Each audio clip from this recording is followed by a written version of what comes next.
Hi everyone, I'm Bolton. And I'm Grace. We are true crime addicts, movie buffs, former lawyers, and friends since college. And we are the hosts of Crime Scenes, a true crime movie podcast. If there is one thing we love, it's a good movie that starts with that infamous on-screen text that says, based on a true story. Or based on real events. Or even better, based on a true crime. But how much of that movie you're watching is based on the real thing, and how much of it is Hollywood drama? What are they leaving out? What are they adding in? And how do the people from these real crimes feel about these movies being made? Well, we are here to help you. Join us as we recap a new movie each week that is based on a true crime while also giving you extra info about the real events these movies are based on. You can find us on Apple Podcasts, Spotify, Stitcher, or anywhere else you get your podcasts. And you can follow us on Instagram, Twitter, and Facebook at Crime Scenes Pod. So join us to learn more about the movies and the true crimes they are based on. That's Crime Scenes, a true crime movie podcast.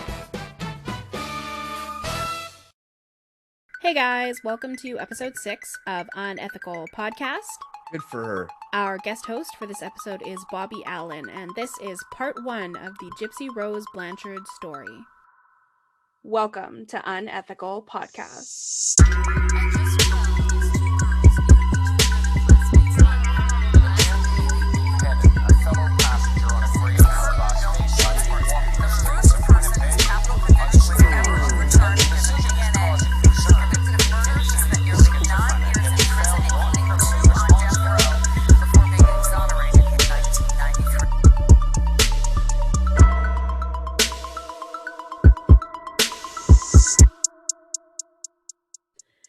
Gypsy Rose Blanchard was born July 27th, 1991 in Louisiana to Claudine Dee Dee Petrie and Rod Blanchard.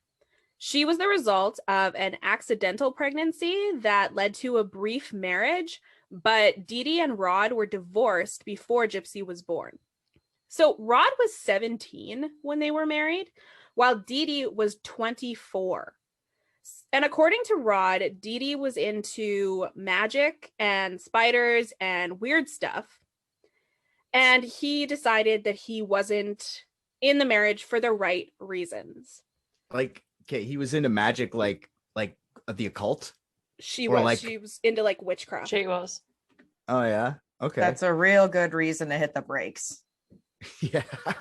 You know what? Witchy girls are pretty sexy. I can't say no. I appreciate all our witchy girl listeners out there. You're all good looking gals. They lived in Louisiana. Aren't there like witch doctors or whatever out there? Like voodoo. People? Yeah. Oh, that kind of witch. Those aren't I don't know sexy. for sure, but I think it's Swamp like normal witches? out there in the bayou. I'm not down with swamp witches. Why not? I thought it was like the ones that live in like weird old houses, not the ones that live in like bog mud huts. Those ones are scary, like Baba Yagas. Fuck those ones. Anyways, like the ones like Beowulf. Baba Yaga. Yeah, totally. If we got some Baba Yagas listening, you can fuck off. So Dee Dee tried to get Rod to come back after Gypsy was born, but he refused, and Dee Dee took Gypsy to live with her family. This is not important, but her aunt would call her Possum because she looked like a possum, which is rude and accurate. If you see her like home videos when she's a baby, she looks exactly like a possum. It's crazy. But do you mean those like really fucking freaky American possums? There's different possums? Yeah, we have super cute possums in Australia. Everything kills you in Australia. It's cute say, maybe because it'll kill you. So freaky there that a possum is the cutest thing that Australia has. Maybe it's exactly the same. Yeah, it's like a cat to them. Yeah, we all have them as pets. So Dee Dee's family were not overly fond of Dee Dee. They claimed she had a habit of stealing from them as retaliation when things didn't go her way. And her nephew referred to her as mentally ill and evil. So in the documentary, Mommy, Dead and Dearest, when asked to describe his daughter as a child, her father responded, Dee Dee? She was okay. Awesome. Her dad is hard as hell to understand, but he's so fucking funny. She'd be like, whatever, Mom, fuck you. I'm stealing this ashtray. And she'd leave with something. That's funny to me.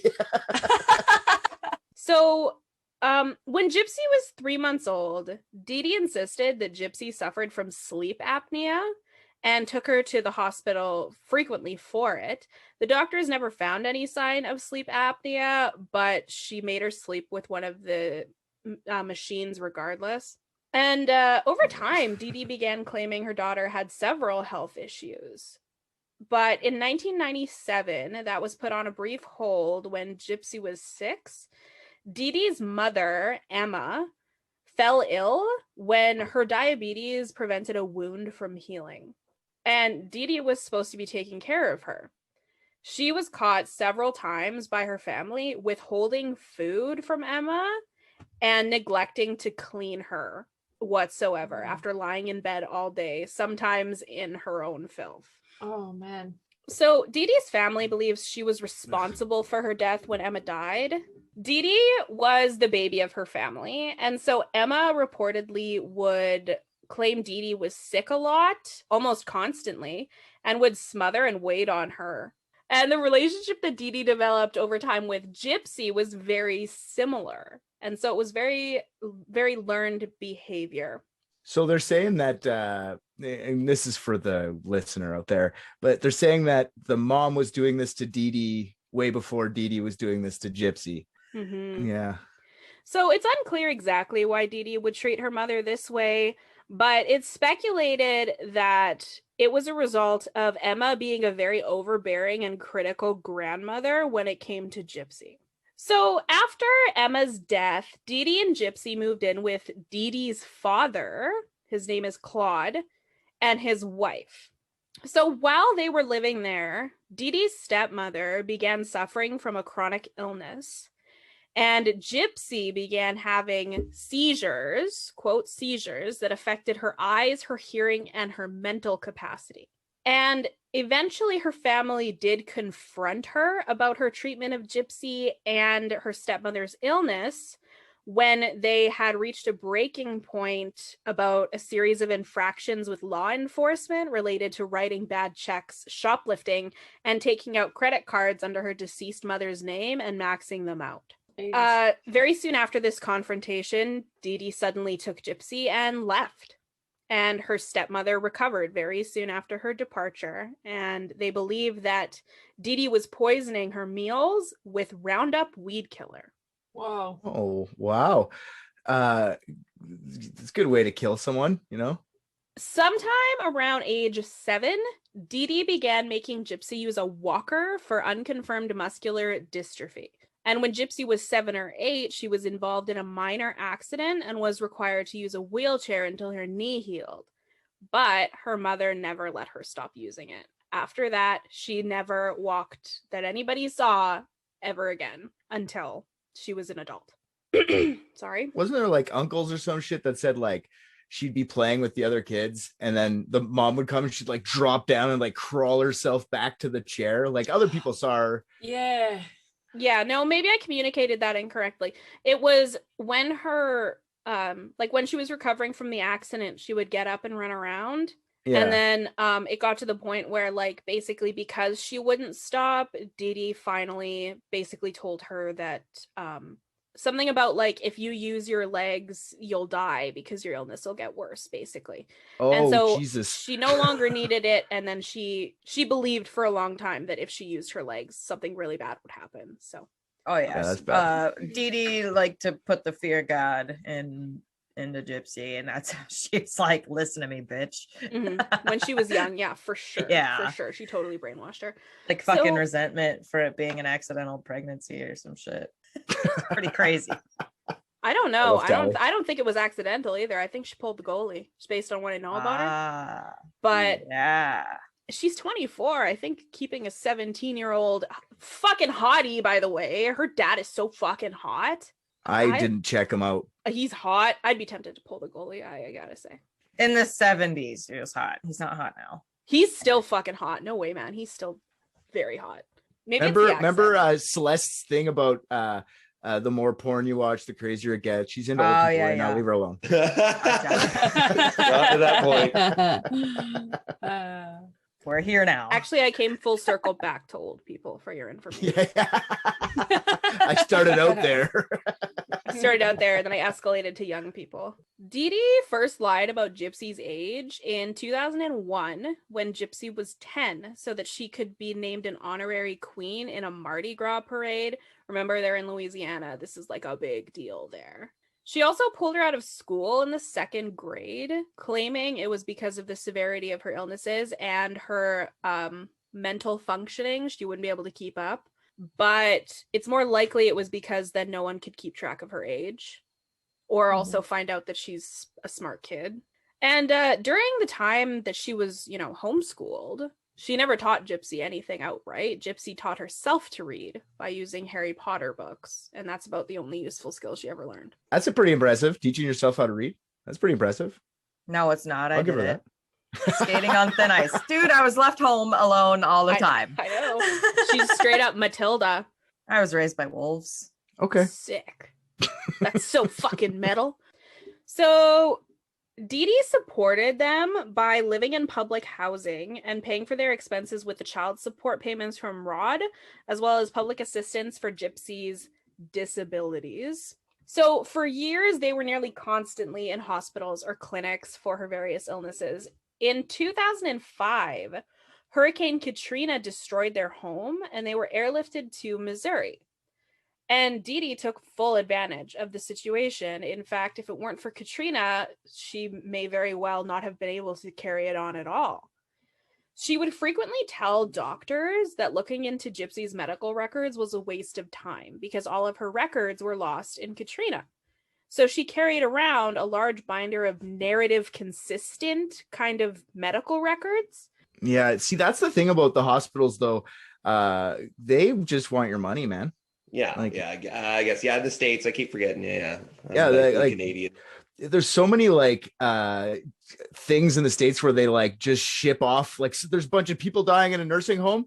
This one person just started. Let's just fire them and give them a good review so they can go move to the next town and do the same thing. There's that one guy that did that.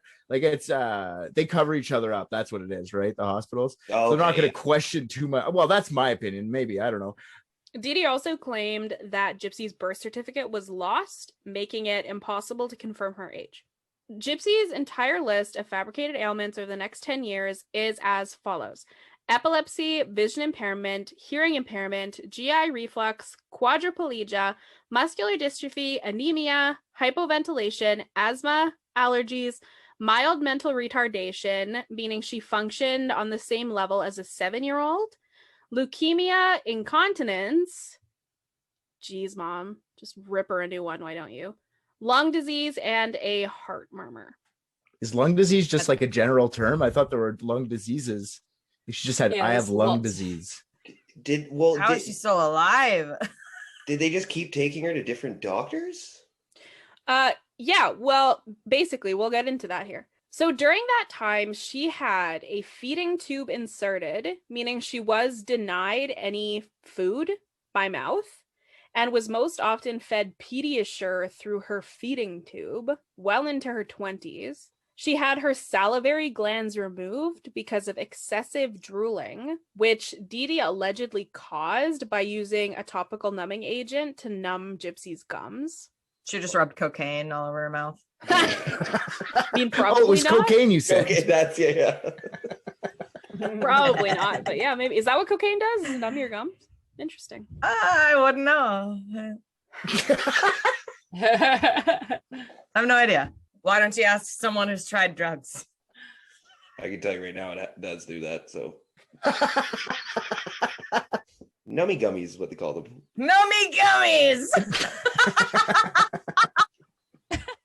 And the combination of all of her medications and the lack of saliva caused her teeth to rot and have to be completely removed and replaced. So she was forced to undergo other surgeries as well, including multiple surgeries on her eyes and ears, a muscle biopsy, and a surgery to prevent her from being able to throw up. So if you imagine all of the pain in recovery from all of those unnecessary surgeries, she was literally being tortured. Poor Gypsy. I feel bad for her, honestly. That's outrageous. Imagine doing that to your kids. I got kids. You just It bugs me. It actually like so she doesn't have the ability to throw up, yet her mom gives her medicines that cause nausea. That's insane. What a bitch. Dee Dee she had about half the training necessary to be a nurse. So she had the advantage of having actual medical knowledge. Oh, okay, yeah. Whether that's premeditation for this, I can't say for sure.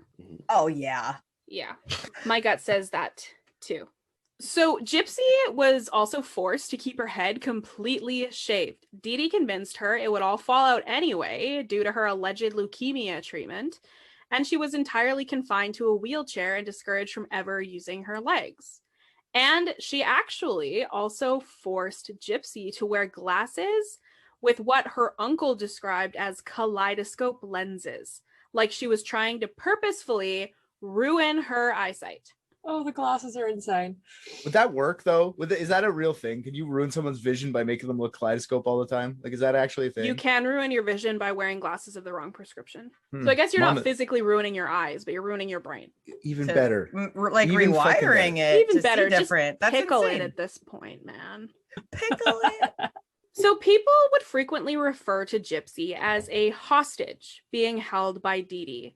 Gypsy said in her interview that Dee Dee would always hold her hand and squeeze it as a means to communicate with her that she's saying something either appropriate or not appropriate. So when she did do something wrong, and an example of that would be if Gypsy seemed too smart or if she seemed not sick enough, Dee Dee would slap her or hit her with a wooden coat hanger once they were alone. Basically, anytime she said anything that didn't comply with the narrative. What happened to the old-fashioned wooden spoon?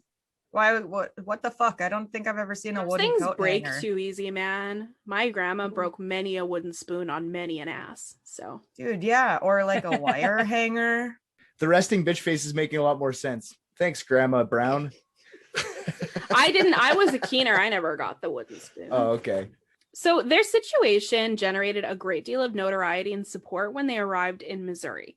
Gypsy was honored in 2007 as the Child of the Year by the Oley Foundation. And what they do is they recognize people with feeding tubes. So Gypsy was very well trained to be charming, but she also had the advantage of being short, close to toothless, and obsessed with fantasy, science fiction, and Disney. So she would frequently attend conferences and would often wear costumes of Disney princesses or Star Wars characters or you name it. She was big into that. Sorry, that's the first time I've ever heard being toothless as an advantage. Anyways, keep going. Kids are adorable when they start losing their teeth. They're so cute. I get that, but I mean, I got a thing with teeth. I don't know. They bother me. Meth teeth freak me out. Oh, they're like pretty much all teeth. Teeth are fucking weird. Kind of. Anyway, Sure. I digress. Okay. So the two are very easy to support.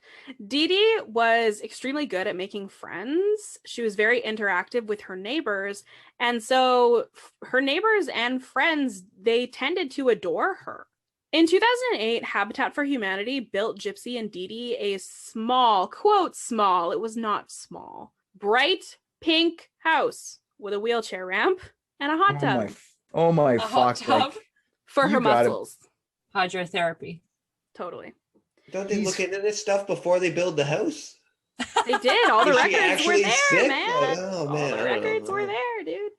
She didn't actually have medical records. She just had a folder her mom was carrying around. So like they didn't even have anything. Plus they like used the excuse like I lost my house and my medical records in Hurricane Katrina. So yeah, but she had, right? She had in the binder all the medical records she needed. That's what I'm they saying. Were all She's real. Like, yes, she had partial stuff she needed to make it look like yes. it. Yeah. Right. But it was all real. So technically, how could they argue with it? Even if it was just looking at her wasn't enough, you know? Because no, that's true. Who would put their child in a wheelchair and shave their head and stuff if they weren't sick, right? That's true. Yeah. And make their teeth all fucked up like that. Oh my god. Munchausen by proxy is so crazy. It's so crazy. Terrifying. The name itself is crazy. Yeah, it sounds scary, right? Like just Munchausen by proxy. The term Munchausen is taken from a guy called Baron von Munchausen, and he was known for telling lots of outlandish and crazy tales about his travels and experiences and stuff. And everyone was just like, nah, you're making all this shit up. That's not true. Old The Baron doctor- full of shiza. Governor Gulliver's Travels. Yeah. Is that the right name? Yeah. It's like Gulliver's Yeah. Travels. There's Munchausen, and then there's Munchausen by proxy, because Munchausen is when you do it to yourself. So you make yourself sick for attention. But then by proxy is obviously when you're doing it to someone else. So that guy's name was Baron von Munchausen, though? It Yeah. would have been a lot more silly if it was called von Munchausen syndrome. It'd be a lot less scary. Yeah. It sounds Yeah. goofy like that. It sounds like you do that at like a fair. Come on Yeah. into von Munchausen's spooky house of mirrors. Yeah. Yeah. Chrissy coming So, up with yeah. the trivia. That's my Yeah, That's thanks for the history marginal. lesson. So they were also donated 2 vehicles during Dee Dee's lifetime. A van and a large SUV. The second one was a Kia Cube, which is the stupidest vehicle in the world. Every time I see God, one, they're I so feel, ugly. I picture like the person driving it standing. Yeah. They're the weirdest looking cars. They're fucking terrible. So weird. Yeah. I may not have seen them, but do they kind of look like my old ass microwaves, like from the Yeah, they're like 50s? they're literally like a rectangle. Yeah, they're literally Weird. just like what you would expect a kid to draw a car, like a square and then another square and then wheels. That's what they look like. Exactly. It's great. They're stupid looking. Even the back windows, man, because the back window kind of like drags off one side, so it's literally like the kid just couldn't stay in the line. It's literally like that. Yeah. That's hilarious. Kia was just like, we have run out of designs, and a guy just came in one day, look what my 4-year-old drew, and then they just made it. Pretty much. They found it on like Greg in accounting's desk. Yeah. Genius. This is genius. Give that kid an executive He position. hosted. They probably didn't even credit him. Anyway, so Dee Dee and Gypsy were also given a ton of charity from organizations, including stays in Ronald McDonald houses during medical trips, free flights to the Children's Mercy Hospital in Kansas City, trips to Disney World, and backstage passes to concerts from the Make-A-Wish Foundation. Sorry, do you know concerts Miranda she got? Lambert, I don't know who that is. Who? Keep going. That sucks. country. Oh. Miranda Lambert. Anyway, yeah, no, and Dee Dee actually scammed her, and Miranda Lambert sent her several checks totaling about $6,000. So Honestly, Wow. good for her on that one. I'm down for that one. Take it from these fucking. You sing country music; it's terrible to begin with, and you're getting paid absorbent amount. yeah, of music take it from money these for that? country artists. Yeah, yeah, exactly. No offense if you're listening to the podcast. I'm just joking. During their time in Missouri, Dee Dee would keep Gypsy's father, Rod, from visiting her or being honest with her when he spoke with her on the phone. So I think because he was such a young father and probably not very mature, he didn't really ask any questions. But in later interviews, he claimed that he was worried that Dee Dee would stop letting Gypsy speak to him at all if he asked questions. Dee Dee would also tell him that if Gypsy spent even one night outside the house without her machines, she could die. So again, he was probably like, oh, well, I'm not going to push to spend more than a few hours with her because I don't want to kill my daughter, right? Mhm. So Dee Dee was just like, she was running shit, man. Yeah, and it goes back to the whole like who would do that to their kid. And even if I like, I'm a parent. If my wife was telling me my kid say like if we were divorced and I could only come see her, I would believe her. What am I supposed to? I don't want to hurt my kid, So he was like nice. She was manipulating that niceness, and I can see him do it. I'm sorry. I feel bad for him because he probably had no clue either. He probably thought she was super fucking sick. Oh God, yeah, the guilt is real. Yeah, for sure. It's terrible. It's honestly a terrible thought. I can't imagine. I don't know if he even suspected anything, right? I mean, if he did, I think he would have called for help because the only thing he knew for sure was that she could walk, definitely, and that Dee Dee was hiding her age from her. He knew that for sure because he called to wish her a happy 18th birthday, and Dee Dee said she thinks she's 14. Don't tell her she's 18. But wouldn't that just send signals Oh. right there? Again, I think it did, Should but have. I don't think he was actually scared or whatever. My daughter's getting a better life by pretending she's not pretending she's sick And if she has to pretend she's a couple of years younger to get all her dreams come true before she probably dies, because he's probably assumed she's going to die at young age to go to Disneyland, stuff like that. Let her lie about her age so she can get these Habitat for Humanity. Yeah. Like, Dee Dee's not a providing parent. She's not going to get her a house any other way. So like, oh, for sure. I did not even think of it that way either. So thank you for that perspective. I don't think that he has any reason to feel guilty. I think that he did step up as much as he could, probably as a father, especially when she was a little older. When he was young, he was kind of a deadbeat, but he was 17, man. He's shaped up within a few years. How old was okay? He was 17. Just it was 23, right? She was 24 when they were married. 24. Yeah, he probably thought he was just porking a cougar. Like, in his mind, a 24-year-old when you're 17 is a cougar, and he probably totally. You know what I mean? So he, of course, he was deadbeat. 17 years old.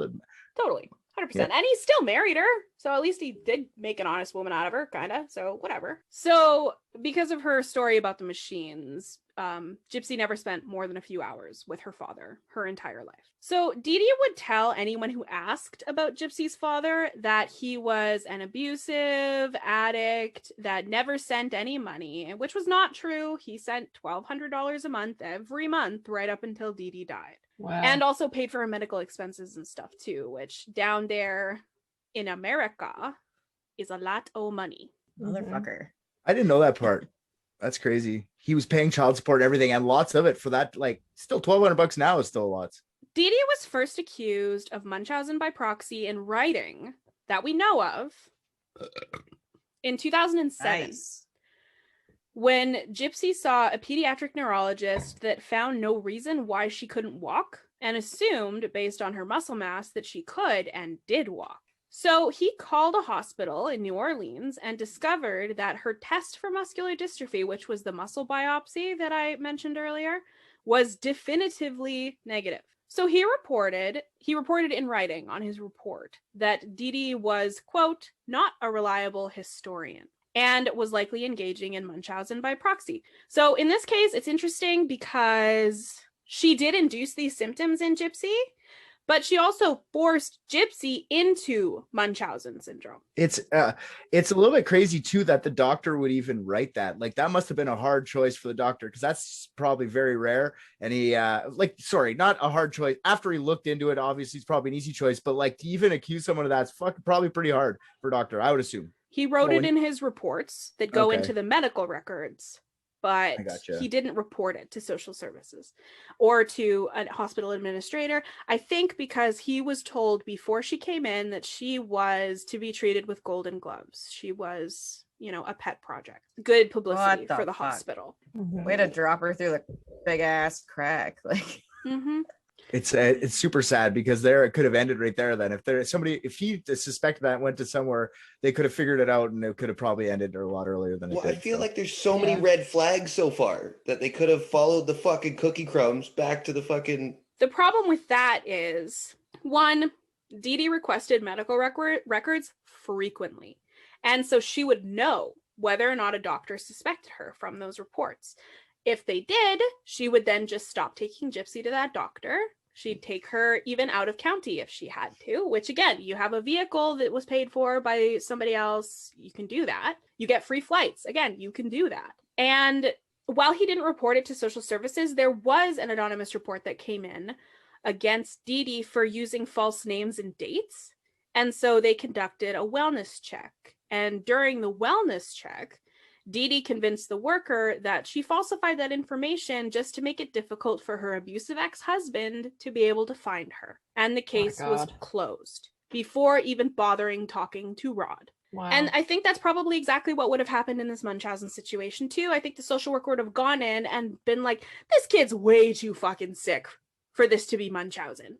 No way. Yeah, and they would have just believed whatever she said and fucked off, and they're overworked and underpaid. I feel bad for Gypsy. We keep saying I feel bad for her. I fucking feel bad for Gypsy. The more I think about her, man, it's so nuts. It is. So Gypsy first started to rebel against Dee Dee after seeing a copy of a document. It was her Medicaid card with her real birthday on it. And so she was confused. Why was she told she was born in 1995 when she was actually born in 1991? And I think what made her the most upset about it was when she found this, she would have been an adult. she believed she was just a teenager. She basically was, you know, I'm an adult being told that I'm a child.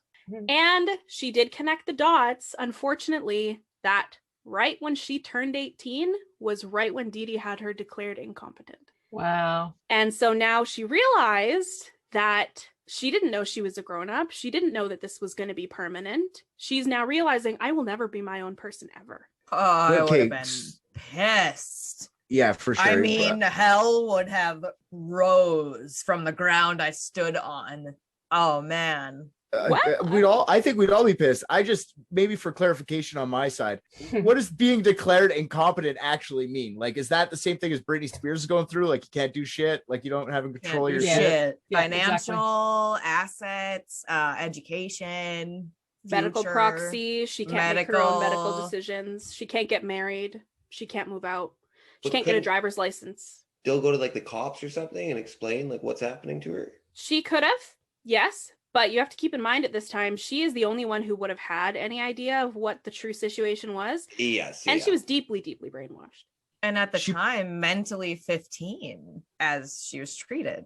Yeah, it's crazy. She was probably like told to sign the paper too, and it's hard to prove that it was done under duress, right? Like, Yeah. See, yeah. I don't know if this is true because I couldn't find any actual record of it. But I do know that in the series The Act, that when she was declared incompetent, Dee Dee had basically drugged her. So either way, she was declared incompetent legally, and she knew it. So her first major act of rebellion occurred when Gypsy met a man at a sci-fi convention who she communicated with online through her private Facebook account. So she had made her own. Actually, she made about 5 of them and switched between them regularly.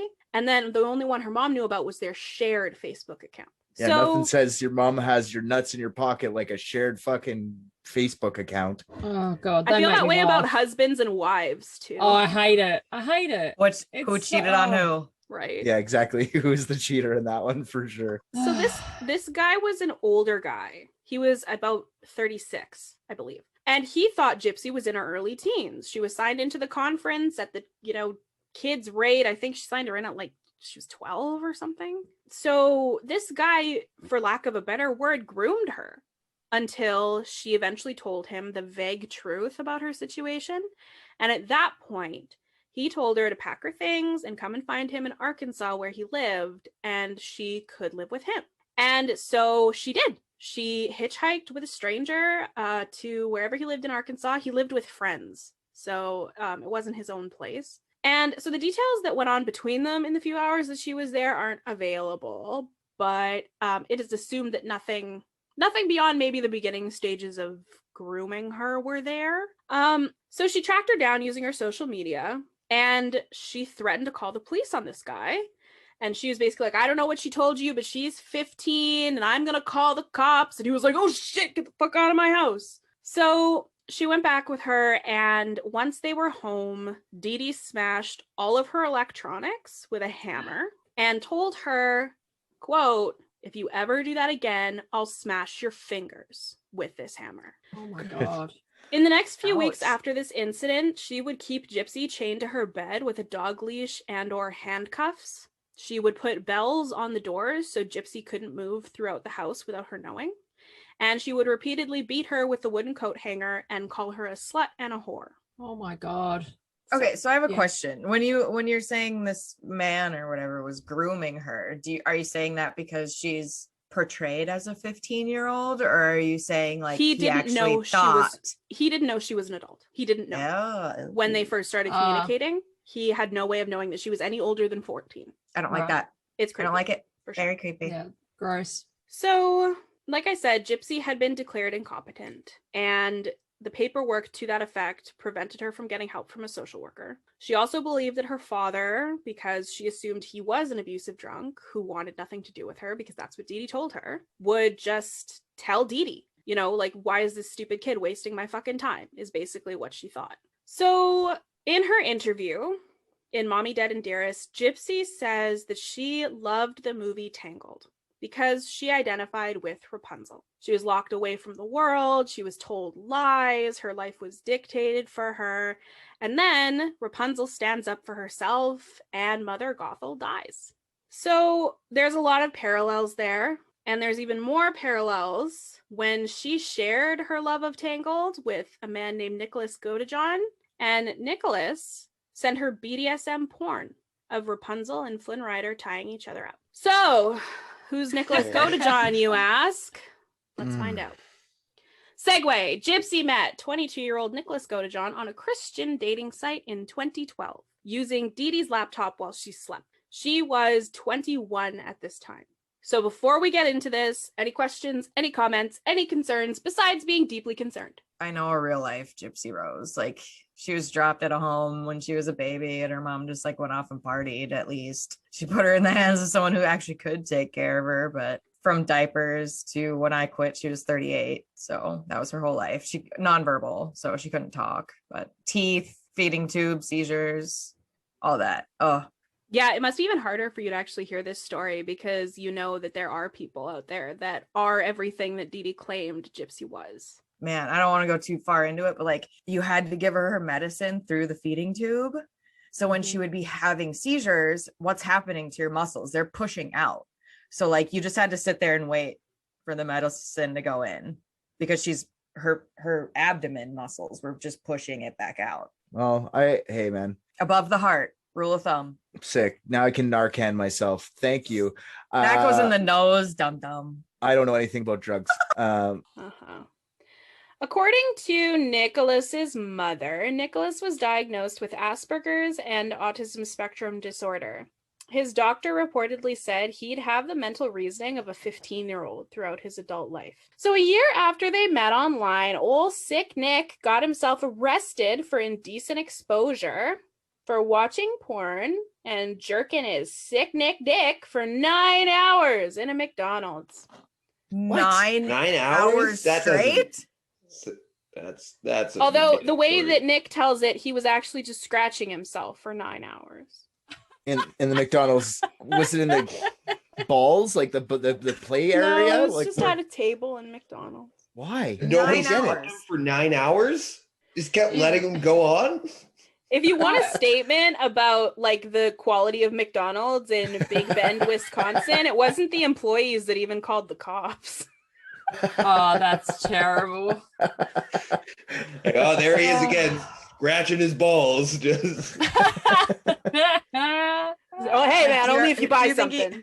I'll just have a cup of water with some ice, please. Can I get a cup with a hole cut out of the bottom of it? Oh yeah. He was also charged with carrying a concealed weapon because he had a folding knife in his pocket. So Nick flattered Gypsy and gave her attention she wasn't used to having. And she called it love at first sight. They began long distance dating officially within a week. And within a few weeks, their conversations escalated into Nicholas grooming her for BDSM. So he would use her love of Disney films by sending her Disney-themed BDSM illustrations to make it seem more appealing to her, and she claimed to embrace it completely. One of Nick's exes actually reached out to Gypsy to warn her that Nick was not well. He believed himself to have multiple personalities, one of which being a murderous 500-year-old vampire named Victor, and he was obsessed with dominating women. And Gypsy wrote it off. She knew about these personalities and even went so far as to concoct fake personalities to be girlfriends for his different personalities. So her personalities included Kitty, his childlike daughter, I'm not kidding, Candy, the colorful sexually charged fun girl, and Ruby, Gypsy's dark side and Victor's partner. And during one of their conversations, Nick said he would protect her from anything. And the next natural question that Gypsy asked him was, does that include her mom?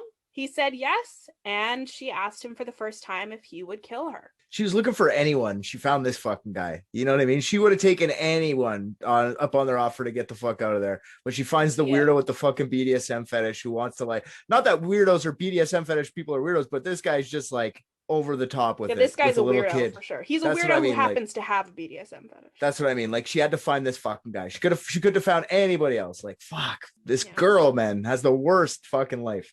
And didn't you say they met on a Christian dating site? Yeah. They're the weird ones. Whoa.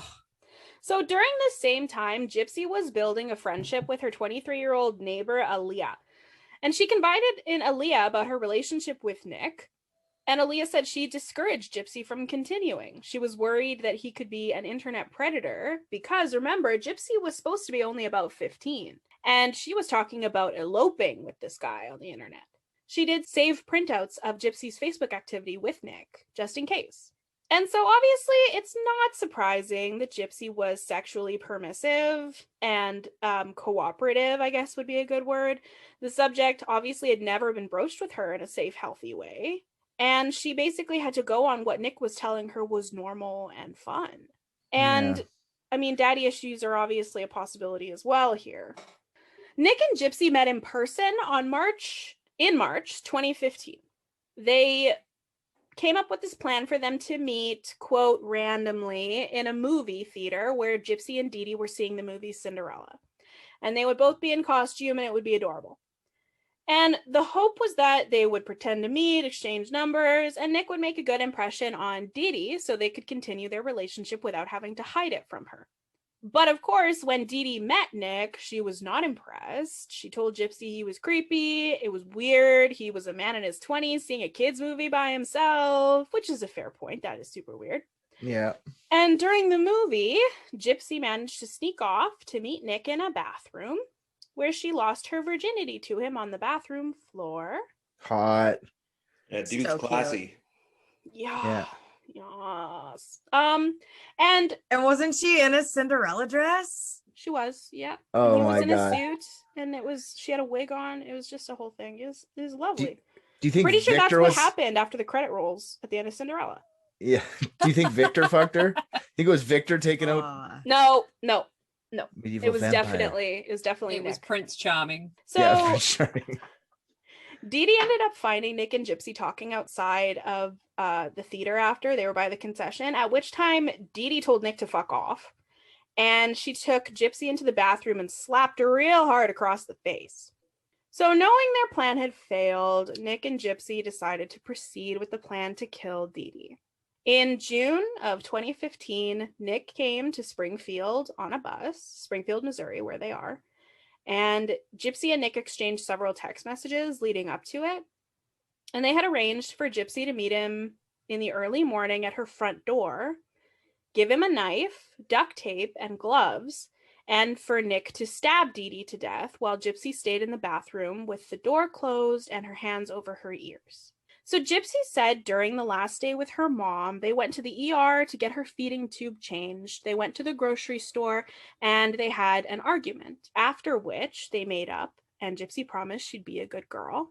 And when Dee Dee took her sleeping pills later that night, she said to Gypsy, "I'm starting to feel more relaxed now. Don't hurt me," before she fell asleep. And so Gypsy thought this meant not to hurt her feelings, but regardless, the last thing that her mother said to her before she let the killer in the front door was, "Don't hurt me." Despite her hands being over her ears, Gypsy said she heard her mother wake up when Nick entered the room. She heard her mother scream, call for her, and say, "Help me." There's no way she's put her hands over her ears. She sat there and she loved it. She was so happy to have that relief, that fucking stress off her back. She wanted to hear it. Can't even fucking blame her. Yeah. She wanted to fucking hear it. She wanted to hear the death. She wanted to know what was happening. And if I put myself in that situation, that's what I would want to hear too. Good. She's fucking done. I didn't think he was going to come do it, but now that it's happening, I'm glad it's happening. Go for it, Bobby. I'm just surprised that she's not the one that killed her.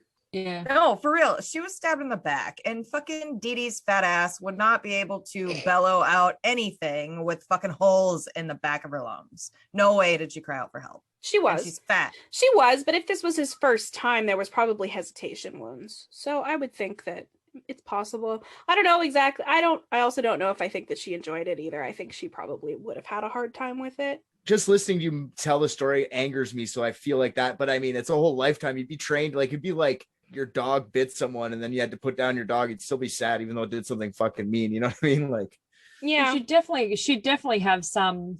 I mean, Stockholm syndrome is when you fall in love with your captor, but she definitely have some kind of that going on in two minds about her mum, because obviously she loves her mum and she.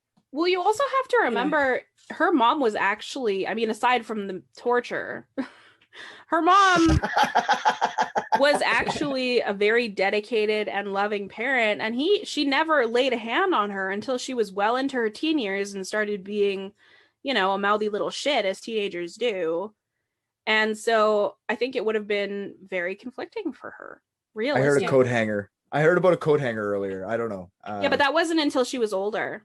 But I mean, like, when you're older, you remember when you're older. You don't really like, Yeah. oh, she Yeah. never used to hit me with it, so she's good now. Like, you're gonna take the last fucking couple of years where you got beat with a coat hanger and use that as your example of what your mom's like. I've never said my mom Abuse. loved me up until 13. Yeah. Abuse escalates. Like, it doesn't just start with a fucking coat hanger. Yeah, Yeah. for sure. No, it would start with like I said, if she seemed too smart or if she whatever, she would hit her with a coat hanger. When she started She gaining seemed too independence, smart. right? When she started gaining independence, I don't know. I feel like she probably would have had a hard time with it. Yeah. Yeah. I, I think so. I understand it, but I think it for different reasons. I was just mad Yeah. earlier, but now that I'm thinking about it, she definitely would have had a hard time, but just because it's her mom and it's conflicting, like overall, like, Yeah, exactly. It Yeah. is her mother. Yeah. Still, But there would still be some relief at the end of the day that Oh, that's for not gonna sure. happen to you anymore, right? yeah. totally. Yeah, Yeah. absolutely. You'd feel free all of a sudden. Well- Just the tit bond, you know, the mama bond. Mhm. That's all. See, here's a couple of things that I think make it clear that she did struggle with it for sure. Before they left after, Gypsy turned the air conditioning all the way up, which I think was an unnecessary thing that she did. I think she did it just because she didn't want her mother to decompose before she could be found, which again is a sign of remorse and that she loved her. Mhm. And she also made the posts that got her caught because she wanted her mom found soon. She didn't want her laying there forever. So I think, yes, she genuinely did love her mother. I really genuinely believe that she did. The same way someone with Stockholm syndrome can fall in love with their captor, but still, if the opportunity presents itself to escape, they will, you know, and then they'll feel bad about it, which I think we've all read cases like that. So prior to the incident, Nick had told Gypsy over Facebook that Victor wanted to rape Dee Dee either before, during, or after he killed her. And Gypsy offered him the alternative option that instead of Victor raping Dee Dee, he could rape her. And so remember that Victor is technically Ruby's partner and not Gypsy's. So it would, Mhm. you know, it would be rape, right? Mhm. Right. Mhm. So after the murder was finished, Victor did, quote, rape Gypsy. So Nick says it was consensual, and Gypsy says it was consensual at first. But during sex, Victor bit her really hard. And she said this, and it did happen. She had a very, very large bite mark on her arm and two smaller ones on her neck. And they were bruised. They were deep. They were hard. Well, it makes sense. He's a vampire. Mhm. Yeah, exactly. Either way, when he did it, she screamed for him to stop. And she said at that point it was no longer consensual. So in an interview, Nick shared that he didn't really find it pleasurable, but Gypsy totally had an orgasm. Guys seem to claim that a lot with these stories. That's like the second time Yeah. in one of these episodes where like the guy was like, she totally had an orgasm. Like the Brock Turner, he was Brock like, yeah, Turner, yeah. I was gonna yeah, say. she totally Brock loved it. If they Fucking tell you stupid that you're going to bastard. come so hard, they're not going to make you come. Them's the rules. If they're going to make you come, they don't have to tell you about it first. That's why I always start out with this might feel okay. Might feel a little pressure here. You may or may not enjoy this. Let's find out. Yeah, at least you got to be honest. And then set the It bar sets low. expectations low. Exactly. Yeah. Set- Set yeah. the bar low. Fair enough. God. We can only go up from here. I feel really bad for my girlfriend right now that I said that. Yeah, so do I.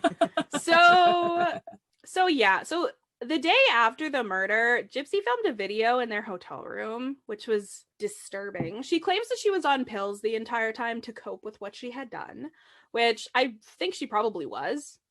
A big reason that people think that she's just this like horrible manipulative monster is because in this video, she's giggling and laughing, and she says, "Nick's eating a brownie, but soon he will be eating me." And it was gross. Nick's eating a brownie, and soon he'll be eating me. Exactly. Thank you for Beautiful. that taste of Gypsy, no pun intended. So much cringe right now. She sounds like that. Leave me alone. She does. sounds exactly like that. Dude, But you why made did it she worse. continue to talk about that? Talk like that after her. That's how she talks, man. She still talks that way in prison, dude. Yeah, but I don't know. That's hard to believe. She's got Well, Big think of Bertha all- as a cellmate, right, Nick? Yeah, exactly. Big Bertha, the human Bertha next tampon, door. $100. I got Red Wings. I know what we're talking about. Anyways, Aw. what was I gonna say? Yeah, no, she think of her mom, like, took out her taste buds, fucked with her throat, she couldn't puke. Like, she, of course her shit was fucked up back then. Oh, You she's know what I probably mean? on some sort of like hormone medications and shit like that too. Yeah, exactly. All the stuff she took, like, she got fucked over because of that. And, Yeah, and her yeah, voice, yeah. I don't think that's a put on voice. I think maybe it might have started out that way and then it just Mhm. becomes yours. You know what I mean? No, but it So- sounds like that. That's just yeah. You I know, guys it think sounds about fake. accents. People learn an accent and they keep it, right? Yeah. And Yeah. I think when she was at that age, Dee Dee probably encouraged her to speak because she was a pageant kid in this way that was very, "Hi, I'm Gypsy." Like, and she just she kept doing it and it stayed, right? Yeah. Yeah. No, And so I think it's a fair. combination of this is kind of her accent and also she has like weird shit going on from her treatments over the years. But okay, so before they left the house, or before they left Springfield, pardon me, Gypsy and Nick mailed a package to his parents' house. In this package was the knife, because they intended to throw it into a lake near Nick's house, and the gloves. They also took a pouch of Dee Dee's containing about $5,000 in cash. So once they arrived in Wisconsin, Gypsy wanted to make sure that someone found Dee Dee, as I mentioned, and so they used Nick's computer to post on Gypsy and her mom's shared Facebook. That's the Gyp Blanchard account.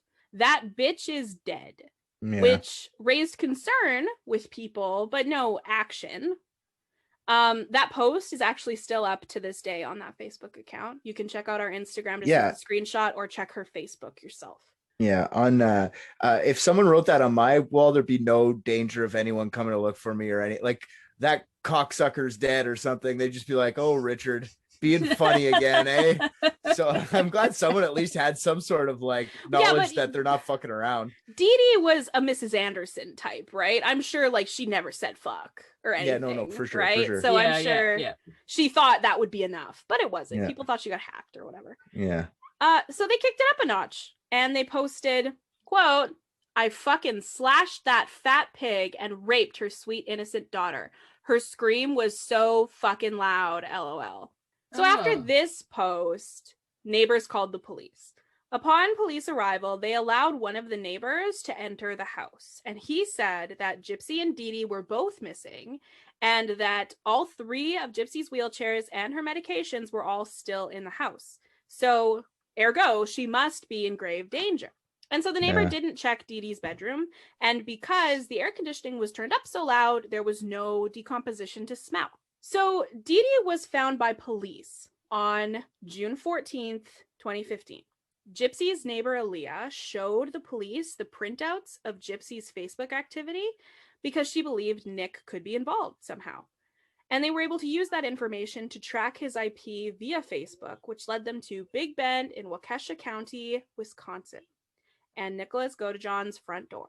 So Nick and Gypsy were arrested the next day when police raided the home, and they both surrendered peacefully.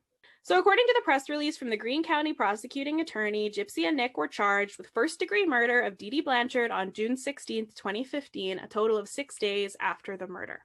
After Gypsy was arrested, the investigators held a press conference to announce that Gypsy was an adult, not a teenager. She had the full ability to walk. She was not suffering from any physical or mental health problems. And naturally, a flood of outrage followed from the people who had been conned by that family. Some sympathized with Gypsy, believing that she was a victim of Dee Dee, but others, perhaps a smaller percentage, figured, well, Gypsy was an adult now, she had to be complicit. They both got charged with murder? Yeah, Nick and Gypsy both were charged with first-degree murder. But for her, wasn't she just an accessory to murder? Because she didn't do anything. Technically, Planned if it. you hire somebody to murder somebody, you were still charged with first degree murder. Yeah, and her Yeah. payment was sweet anal or whatever the fuck she was talking about. So There was Wet, there was hot no anal or anal. something. There was like Yeah. 25 seconds of missionary with biting. yeah. Like I just have to go back to that movie theater real quick. Like she had a really euphoric moment in a bathroom, right? And then like immediately after was slapped by her mama in a bathroom in the next moment. Yeah, there's not a greater aphrodisiac than your parents hating your boyfriend. You know what I mean? Like, Here's the other smacking thing you though. once. Here's the other thing though. She did not have a euphoric experience in that bathroom. When we get into our dramatic reading of the texts, that will be very clear. She was not sexually satisfied. Okay. Sorry, I'll let you down, Gypsy. I think her attitude about that was kind of, that's it. So we'll see. Isn't it always? I know.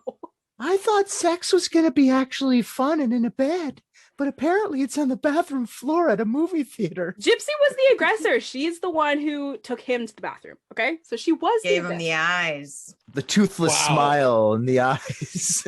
I think she had her caps then. Anyway, it doesn't matter. Anyway, okay. So none of Dee Dee's family were surprised to learn that she had died, and were even less surprised to find out that Gypsy had killed her. In fact, when asked who wanted to take the ashes after Dee Dee's cremation, the family said, just flush it in the toilet. I like this family. Yeah. I This don't. was her dad, her fucking hilarious dad, Claude Petrie. What a funny fucking guy. I don't like how the family like let it get that far. If they're not shocked, like obviously there was a fucking problem, you douchebags. On that point, Dee Dee's family had their suspicions about the extent of the abuse and the charade, and all of them knew for certain she could walk. But no one interfered at any point. Like I said, her father, Rod, would occasionally ask questions, but he wasn't really present. But now her whole family is rooting for her to be released and intend to support her 100% when she is, and they blame Dee Dee entirely for the situation. So hey, it's something. Good for her. And good for them for doing that, because it'd be fucking hard to do. Her dad's stepping up. He goes and sees her in prison, like literally anytime he can. Anytime there's visiting hours, he will go see her in prison. He'll take his wife, who seems to love her. So, I mean, they're stepping up now, but I understand Dee Dee was intimidating. She was controlling. She probably seemed like this immovable object. I get it to a degree, sort of. Karen times 10, like a big old time Karen. Totally. So once they were caught, Gypsy put all of the blame on Nick. She was notoriously dishonest with her lawyer and her family until her text messages came out in court, at which time she knew they had all the proof they needed for an airtight case that she was just as guilty of murder. And so in July of 2015, Gypsy was sentenced to 10 years in county jail for second-degree murder after taking a plea bargain. Happy birthday, Gypsy. Nick, being a pretty honest guy, fessed up right away. And by honest, I mean stupid. In February 2019, Nick was sentenced to life in prison for first-degree murder of Dee Dee Blanchard, since the prosecutors chose not to seek the death penalty. I think because they didn't think they would get it because of his autism and Asperger's. He was also sentenced 25 years concurrently on the charge of armed criminal action. At no point What does concurrently mean? To be served at the same time. So Gypsy did not testify against Nick at any time during his trial. As of 2018, Nick continued to profess his love for Gypsy and believed that Gypsy still loved him. As of 2018, Gypsy declared in the documentary Gypsy's Revenge, she did not. Yeah. She never loved him to begin with. She didn't love him to begin with. She said she did. She said she did. She just said, she said, quote, "I don't love him no more." I love the double negatives. Anyways, keep it's going. So Southern. So Southern. This is the last thing. As of 2020, Gypsy is now engaged to a man named Ken, who she met from behind bars. She will be eligible for parole in just 3 years, and she will be released into the waiting arms of her very supportive family. And Aaliyah said in the documentary Gypsy's Revenge, it's sad it had to come out this way, but she got her happy ending. I don't feel like she should have ever gone to prison, though. Isn't there a thing called justifiable homicide? Well, welcome to the controversial issue of this case. Welcome to Unethical. Yep. Sorry, did I just point out the obvious? Yes, thank you. That's what we want needed. from you. Content. That's why I'm Content here, guys. is what you're here for. Yeah, I think that Gypsy was under so much duress. Nick was basically her ticket out of there. There was no way out of her. How else was she gonna get out? She was so frail and so sickly, and so like her mom was a fucking tank, like come at her with a fucking knife or something, get out of there. You need a man, like that's what she thought. I need like a big man to come in and save the day, because she was all into Disney. That's what happens in every fucking Disney movie. Some woman's terrified and a man comes and saves the day every fucking time, right? I feel bad she even went to jail for sure. And they made her plead out, because now when she pleads out, she has no recourse to go like try and retry it and shit like that. Like she has to take that 10 years. To second-degree murder, so that's forever on her record. Don't you think a jury would have found her not guilty? I think they would. I for sure think they would have. Yeah. No, I think they still would have found her guilty of something. They would have, exactly. I think so too. I think a lesser charge for sure, because it's America. They want to see blood. 98%, like 90% of cases are bled out in America. That's just the way it is, man. I think she would have been found guilty of something, but I definitely don't think a jury would ever have found her guilty of first-degree murder. No way. I don't think so. I'm with you too. Like, look at us. Well, we're 5 people who've like listened and like heard. Maybe they didn't have like a really strong defense at the time because they didn't have all the information we have now. This is a lot of research into this lady. So maybe it was advised to her by her counsel to just take the deal because you're going to go to jail. Here's the thing. I agree with like basically everything that you're saying. I personally don't really think that she should have gone to prison for killing her mom. The thing that I think she did deserve to go to prison for is for roping somebody else in to do it for her. If she killed her mom, not a chance. But she brought in this poor, not poor, he's stupid, and I think he would have ended up in prison anyway. But she still found some witless dupe to do this for her. I think that's the part that's criminal. So you wanted her to get accomplice to murder. I think that that's more fair. I think. Yeah. I still don't. I think she was scared. She didn't think she could do it. That's the god of this household. I cannot destroy a god. I need a outside source. I think that's the way, if I was defending that case, that's what I would say. Person, like she learned how to manipulate. That's how she did it. Yeah. Exactly. She knew how to do it. Going back to Celeste's point earlier, where she did obviously still love her mother. So like, could she be the one that put the knife into her mom? No. So she had to get somebody else to do it. I mean, obviously, there's lots of other things. She could have gone to the police, done a lot of other things before she resorted to that. But at the end of the day, what she went through, I once again think is very justifiable. Totally, 100%. I think if anybody in this world deserved to be murdered, it was for sure her. Yeah. I just don't think, I think by bringing in Nick, she made it criminal because she involved someone else who it wasn't their business. Yeah. See, look what guys will do for a little bit of pussy. It's fucked up.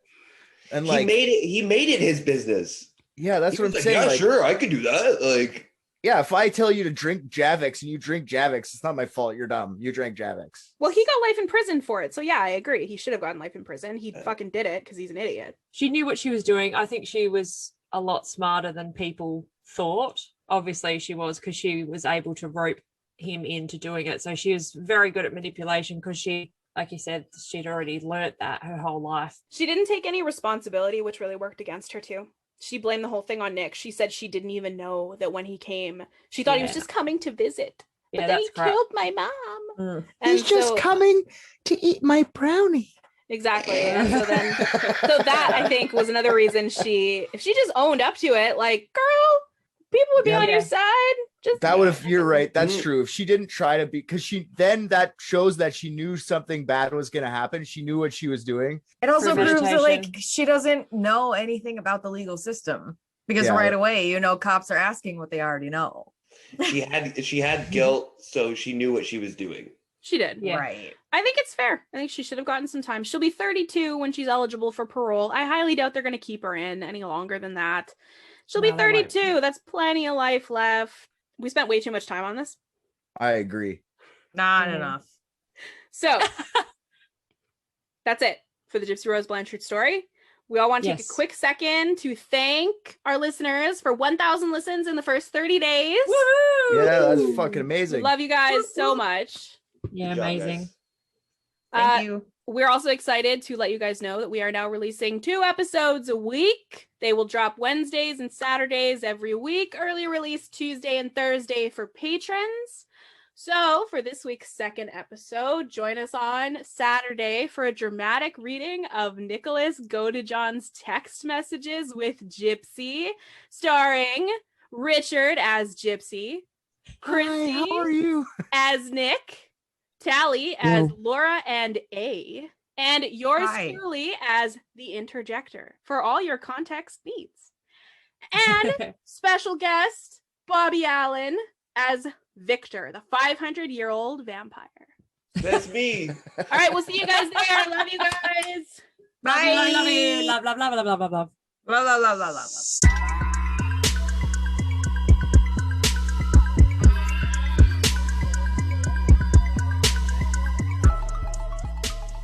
Thank you so much for listening to this episode. Check out our website for links to subscribe on your favorite podcast apps. Follow us on Facebook and Instagram at Unethical Podcast, and become a patron on Patreon for early access to episodes at the $5 level and unedited videos of episode recordings at the $10 level. We don't have Twitter. Twitter is stupid. And if you like this episode, leave us a 5-star review on Apple Podcasts. If you hated this episode, also rate us 5 stars on Apple Podcasts and just write a really mean review. I'm really excited for these.